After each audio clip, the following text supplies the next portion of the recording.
KBr news की स्वागत।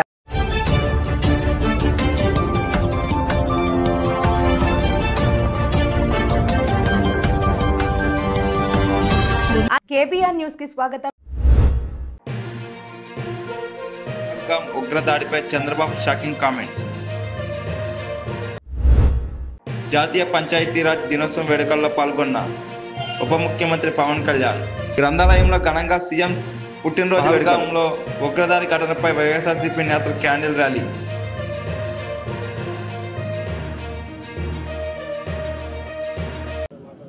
నమస్కారాలు.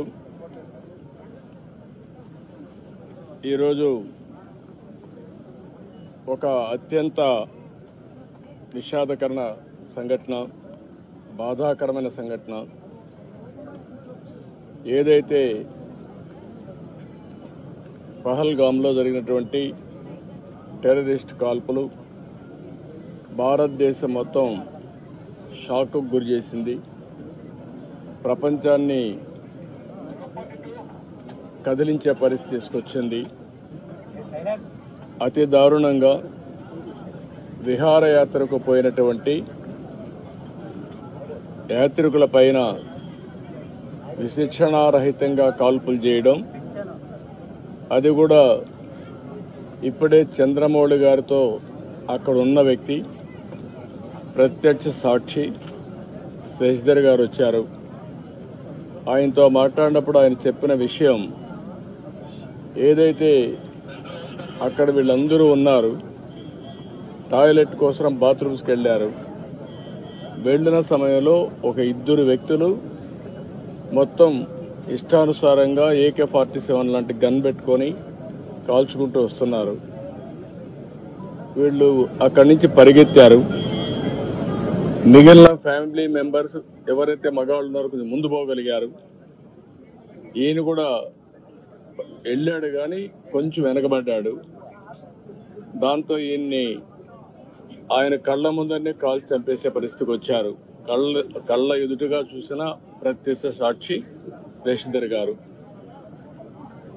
అది చూసినప్పుడు ఎంత అనాగరికంగా, మానవత్వం లేకుండా వీళ్ళు ప్రవర్తించేది ఒక ఉదాహరణ. అది కూడా భార్యాభర్తలు ఇద్దరు కపుల్స్ వెళ్లారు. విశాఖపట్నం నుంచి ముగ్గురు కపుల్స్ వెళ్లారు. ఆడవాళ్ళను వదిలిపెట్టి మగవాళ్లే కాల్చారు సెలెక్టివ్గా. అదే మరి ఇవన్నీ చూస్తే ఒక టార్గెటెడ్ గా కావాలని చేశారు తప్ప ఇంకోటి కాదు. ఇది ఆర్గనైజ్డ్ గా కూడా వెల్ ఆర్గనైజ్డ్ గా చేశారు. గడిచిన 3-4 సంవత్సరాలుగా అక్కడ ఎలాంటి గొడవలు లేకుండా ప్రశాంతంగా ఉంది. మళ్ళీ అక్కడ అభివృద్ధి జరుగుతూ ఉంది. అదే మరి అక్కడ ఉపాధి కానీ పెద్ద ఎత్తున అనేక కార్యక్రమాలకు నాంది పలికే పరిస్థితి వచ్చింది. కాశ్మీర్ అంటే భారతదేశంలో ప్రతి ఒక్కరికి కూడా ఒక అనుసంధానం ఉంది. ఇది ఒక సుందరమైన ప్రాంతం, మన దేశంలో అత్యంత ముఖ్యమైన ప్రాంతం అనే అభిప్రాయం అందరిలో ఉంది. అలాంటి దగ్గర ఇటీవల ఎలక్షన్ చేయడం, ప్రజాస్వామ్యాన్ని కూడా పునరుద్ధరించడం, టెర్రరిస్టుల్ని పూర్తిగా నిర్మూలించి, టెర్రరిజాన్ని నిర్మూలించి ఈరోజు అభివృద్ధికి శ్రీకారం చుట్టే పరిస్థితి వచ్చింది. అలాంటి సమయంలో ఇలాంటి సంఘటన జరగడం చాలా బాధాకరం. దీన్ని భారతదేశంలో ఉండే ప్రతి ఒక్కరు కూడా తీవ్రంగా ఖండించాల్సిన అవసరం ఉంది. ఇలాంటి టెర్రరిస్టులు భారతదేశాన్ని ఏమీ చేయలేవు. భారతదేశంలో ఒక సుస్థిరమైన ప్రభుత్వం ఉంది, సమర్థవంతమైన నాయకత్వం ఉంది, ధీటుగా ఎదుర్కొనే శక్తి సామర్థ్యాలు కలిగిన ప్రభుత్వం. అలాంటి కేంద్ర ప్రభుత్వంలో ఉండే ఈ ప్రభుత్వం మీద ఇలాంటి చిన్న చిన్న సంఘటనలతో ఏదో కావాలని డిస్ట్రాక్ట్ చేయాలని ప్రయత్నం చేయడం, ఇది వాళ్ళ అవివేకం తప్ప ఇంకోటి కాదు. ఏదేమైనా ఇలాంటి క్లిష్ట పరిస్థితులు వచ్చినప్పుడు దేశం అంతా కూడా సమైక్యంగా నిలబడాల్సిన అవసరం ఉంది. అందరం కూడా నరేంద్ర మోడీ గారి యొక్క నాయకత్వం కింద సెంట్రల్ గవర్నమెంట్ చేసే ప్రతి ఒక్క కార్యక్రమానికి మనం సంఘీభావాన్ని తెలియజేయాల్సిన అవసరం ఉంది. ఇది దేశ సుస్థిరతకు సంబంధించిన విషయం. అలాంటి సమగ్రత, సుస్థిరత దెబ్బతీసే పరిస్థితి ఎలాంటి వ్యక్తులు చేసినా, ఎలాంటి శక్తులు చేసినా దాన్ని ధీటుగా ఎదుర్కొంటామని మనం సమాధానం చెప్పాల్సిన బాధ్యత, అవసరం కూడా ఉంది. అందుకే ఈరోజు దేశం అంతా కూడా ఎవరైతే చనిపోయారో చాలా బాధేస్తుంది. వాళ్ళని మళ్ళీ తిరిగి తేలేం. మన రాష్ట్రంలో ఇద్దరిని పోగొట్టుకున్నాం. ఇక్కడే చంద్రమౌళి, అదే మరిగా మధుసూదన్ కావల్లో. వీళ్ళిద్దరూ కూడా, మధుసూదన్ అయితే ఒక ఐటీ ప్రొఫెషనల్, ఈయనైతే ఎస్బీఐలో పనిచేసి రిటైర్ అయ్యి నాగమణి ఆయన వైఫ్తో కూడా కలిసి 3 కపుల్స్ వెళ్ళారు. వాళ్ళ బాధ చూసినప్పుడు ఎవరైతే ఆయన సిస్టర్లో ఇప్పుడు చూసాం, కుటుంబం కుంగిపోయే పరిస్థితికి వచ్చారు. ఏది ఏమైనా ఇలాంటి సమయంలో ప్రజల్లో చైతన్యం తేవలసిన బాధ్యత మనందరిపైన ఉంది. అందరం కూడా ఒకే మాట పైన నిలబడాల్సిన అవసరం ఉంది.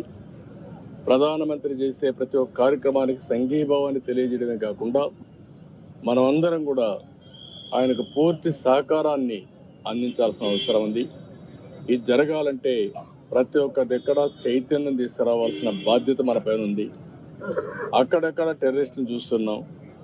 వీళ్ళ ఇష్ట ప్రకారం ఇన్ఫిల్టర్ అయ్యే ప్రమాదం కూడా ఉంటుంది. కాబట్టి బార్డర్లో జాగ్రత్తగా ఉండాలి. ఎప్పటికప్పుడు ఏదైనా డౌట్స్ ఉంటే అలాంటి వ్యక్తుల పైన మనం కూడా నిఘా వేయాల్సిన బాధ్యత కూడా ఉంటుంది. ఇవన్నీ చేయడం కోసం మనం అందరం మళ్ళీ సంఘీభావాన్ని తెలియజేస్తూనే సమగ్రతను కాపాడుకునే బాధ్యత తీసుకురావాలని ఈరోజు మేమందరం కూడా ప్రజాప్రతినిధులు ఇక్కడికి వచ్చాం. తప్పకుండా ఆ కుటుంబాలకు అండగా ఉంటాం. అందుకే ఆంధ్రప్రదేశ్ ప్రభుత్వం తరఫున ఆ కుటుంబానికి ఇద్దరికి కూడా 10 లక్షల రూపాయల ఆర్థిక సహాయం కూడా చేస్తాం. ఎందుకంటే ఒక సంఘీభావాన్ని తెలియజేస్తూ మనం అందరం కూడా ఆ కుటుంబాలకు అండగా ఉండి ఆ కుటుంబాలు నిలదొక్కుకోవడానికి ఏమేం చేయాలో అన్ని చేయడానికి మనం ముందుకు రావాలి. ఆ శక్తి మనకుంది.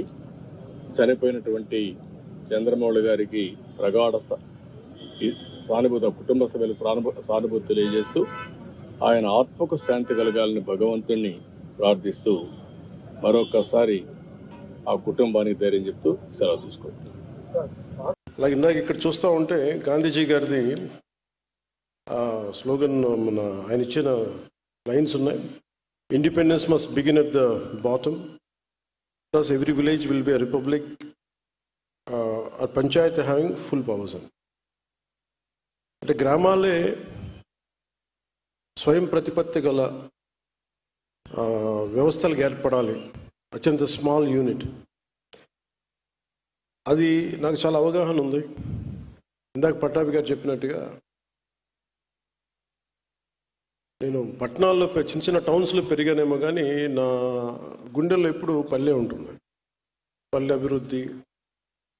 ఎందుకంటే నేను చిన్నప్పుడు పల్లెల్లో ఉండాలనే కోరిక నా జీవితంలో ఎప్పుడు కుదరలేదు, ఇప్పుడు కూడా కుదరకపోవచ్చు. కానీ పల్లె అభివృద్ధి చాలా చాలా కీలకం. ఈ సందర్భంలో నేను పంచాయతీరాజ్ శాఖ తీసుకున్నప్పుడు అప్పటికి శశికుమార్ గారు ఫార్మర్ దాని ముందు ప్రభుత్వంలో కూడా వారే చేశారు. దీనికి నేను 4 మీటింగ్లు అందరం కూర్చున్నప్పుడు రివ్యూ మీటింగ్స్ ఒకటే తెలియజేశాను. సార్, ఇక్కడ ఇది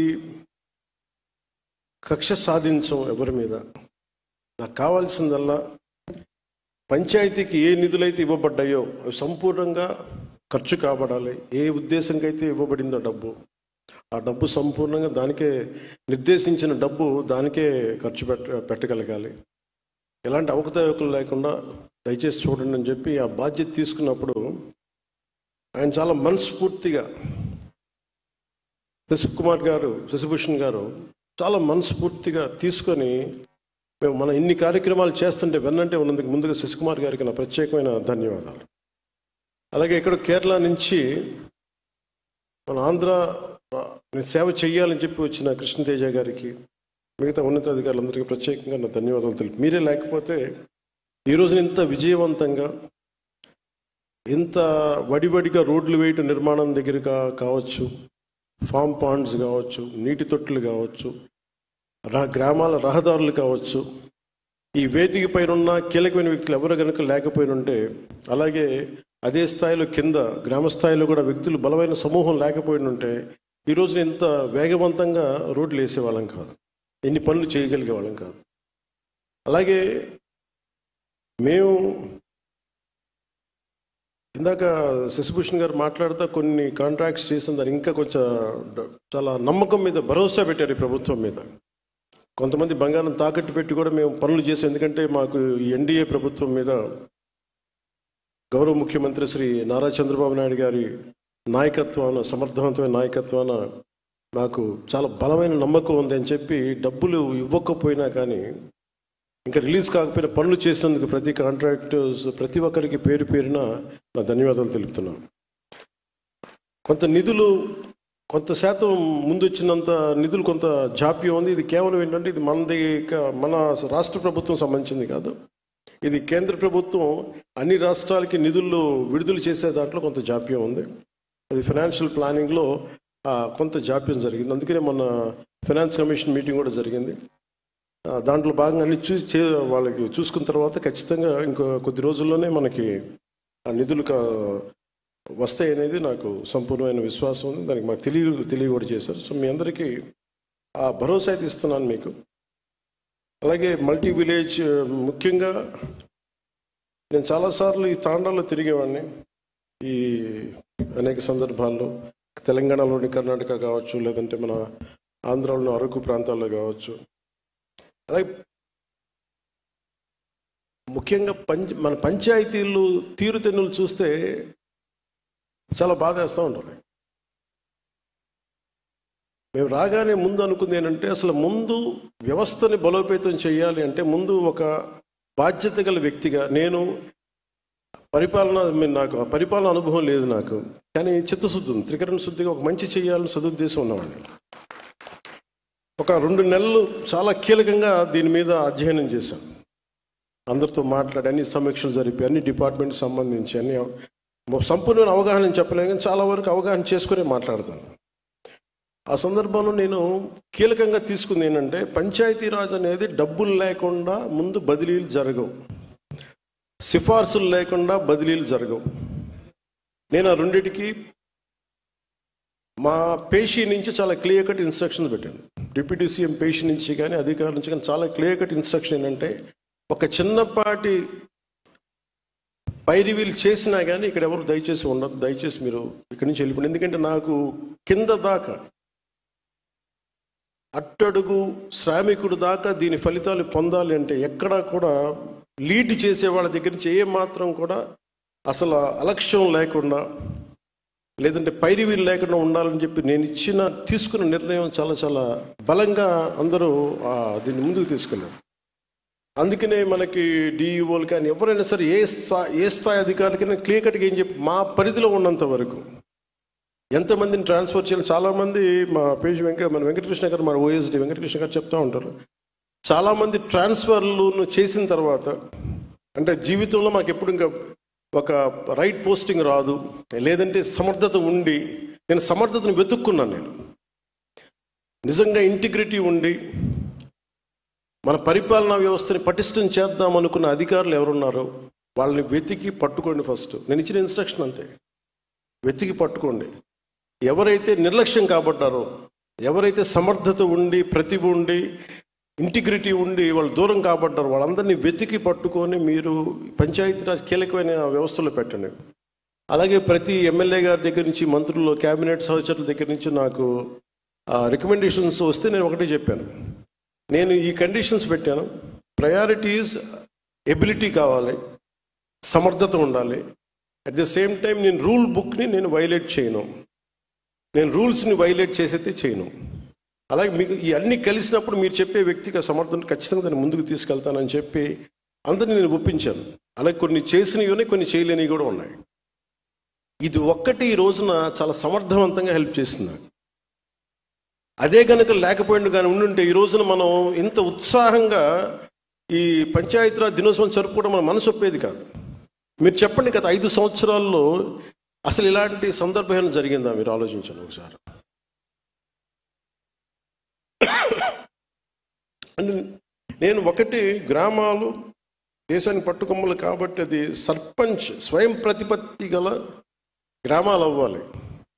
కానీ దానికి చాలా కష్టసాధ్యమైంది ఏంటంటే, ఒకటి గ్రామాలు పంచాయతీలు రాజకీయాల్లో కూరుకుపోయినాయి, లేదంటే వర్గపోరులో కూరుకుపోయినాయి, లేదంటే కులాల మధ్య కూరుకుపోయినాయి. వీటన్నిటినీ అధిగమించి ముందుకు వెళ్ళాలి అంటే ఖచ్చితంగా మనం ఇర్రెస్పెక్ట్ ఆఫ్ ద పార్టీస్, అందుకే రాగానే 10,000 కానీ 25,000 కానీ మన జాతీయ దినోత్సవానికి కావచ్చు, లేదంటే మన రిపబ్లిక్ డే కావచ్చు, ఇర్రెస్పెక్టివ్ ఆఫ్ అక్కడ కూటమికి సంబంధించిన సర్పంచ్లే లేరు. దాదాపు 70-80% దగ్గర. ఎందుకు ఆ భరోసా ఇవ్వడానికి మేము ప్రయత్నం చేసామంటే, it's irrespective of politics, irrespective of political benefit, irrespective of whether NDA is there or not. అక్కడ తెలుగుదేశం ఉందా, లేదంటే భారతీయ జనతా పార్టీ ఉందా, జనసేన అని కాదు, ఏ పార్టీకి సంబంధించిన గ్రామం మటుకు గ్రామం.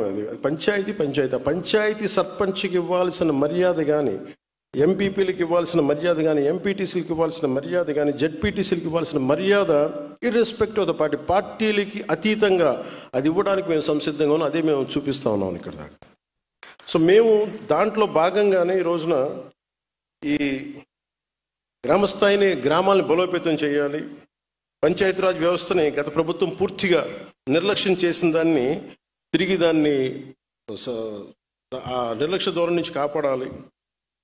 తీసుకోవాల్సిన నిర్ణయాలన్నింటినీ కూడా ఇవాళ గత ప్రభుత్వం వాళ్ళు రావాల్సిన నిధుల్ని అన్ని నిర్వీర్యం చేసేసింది. తీసుకోవాల్సిన నిర్ణయాలన్నింటినీ నిర్వీర్యం చేసింది.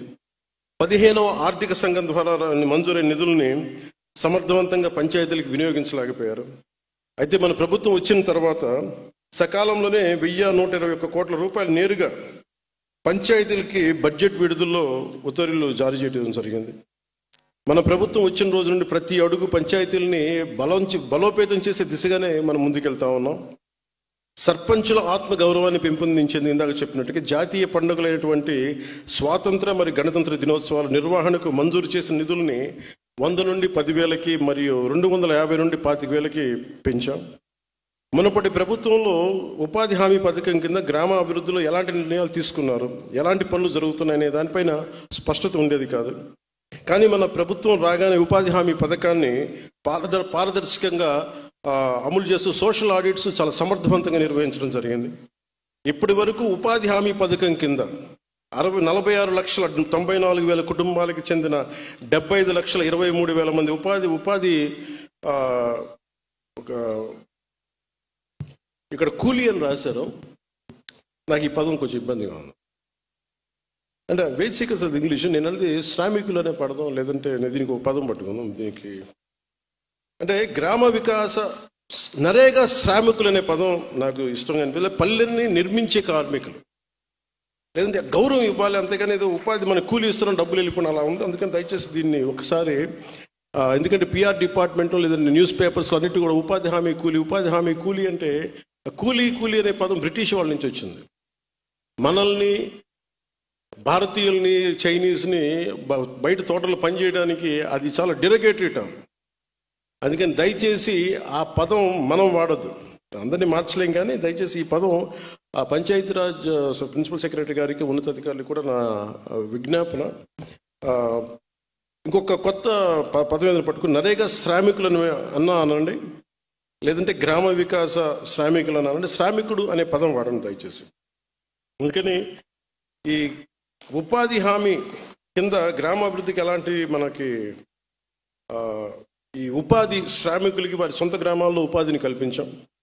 24-25 ఆర్థిక సంవత్సరంలో 24,23,00,000 పని దినాలను 5,10,000 కుటుంబాలకు 100 రోజులు పని కల్పించాం. మన ప్రభుత్వం ఏర్పడిన వెంటనే పంచాయతీరాజ్ వ్యవస్థకు జీవనాడైనటువంటి గ్రామ సభలను చిత్తశుద్ధితో సమర్థవంతంగా నిర్వహించగలుగుతున్నాం. గ్రామ సభల ద్వారా గ్రామ స్థాయిలో ప్రజల అవసరాలను గుర్తించి ప్రాధాన్యతతో కూడి నిర్ణయాలు తీసుకుంటున్నాం. ఇలాంటి దృఢ సంకల్పంతో ఒక్కసారి 13,326 గ్రామ పంచాయతీల్లో గ్రామ సభలు నిర్వహించి ప్రపంచ రికార్డును కూడా మనం సాధించాం. గ్రామ సభల్లో తీసుకున్న నిర్ణయాలు పల్లె పండుగ ద్వారా పూర్తి చేసిన పనులు మీ దృష్టికి తీసుకొస్తాం. 4,000 కిలోమీటర్లు సిసి రోడ్లు నిర్మించాం. 21,564 గోకులాలు నిర్మించాం.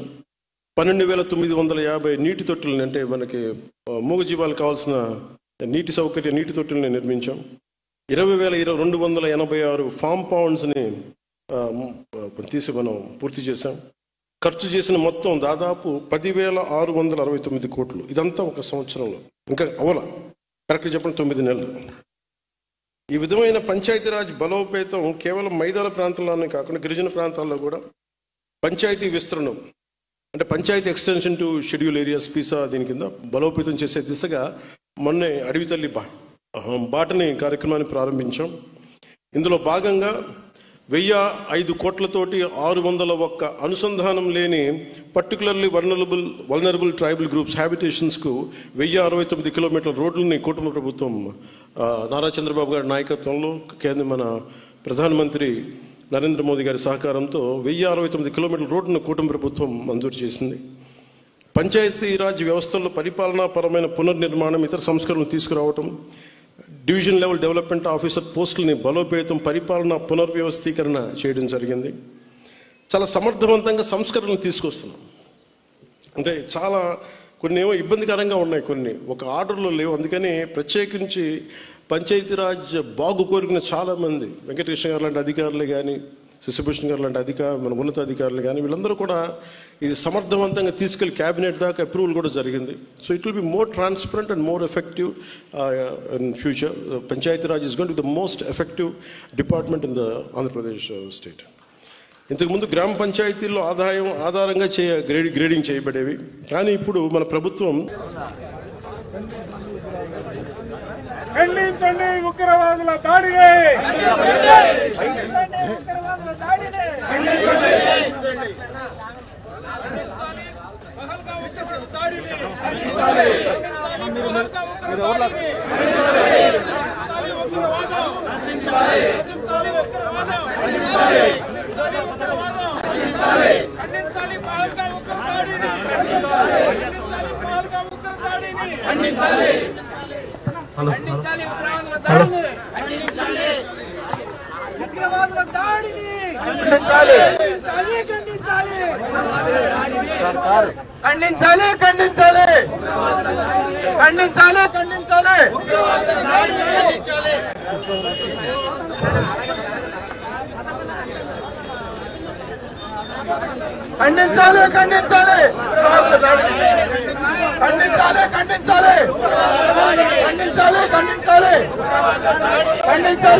నశించాలి తీవ్రవాద దాడులు, నశించాలి తీవ్రవాద దాడులు, నశించాలి తీవ్రవాద దాడులు, నశించాలి తీవ్రవాద దాడులు.